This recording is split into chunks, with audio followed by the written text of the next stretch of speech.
proceeding was a test of the National Weather Service Emergency Warning System from Atlanta, KEC80.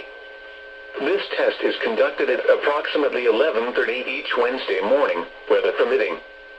If this had been an actual emergency weather situation, the warning alarm would have been followed by an actual watch or warning. Reception of this broadcast and the warning alarm will vary at any given location. This variability, normally more noticeable at greater distances from the transmitter, will occur even if you are using a quality receiver in perfect working order.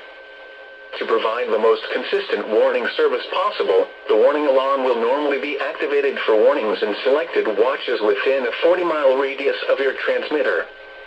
This area includes the following counties in the Atlanta listening area: Cherokee, Clayton, Cobb, DeKalb, Douglas, Fayette, Forsyth, Fulton, Gwinnett, Henry, Newton, Rockdale, and Walton.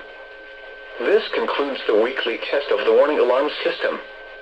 We now return to our normal weather broadcasting.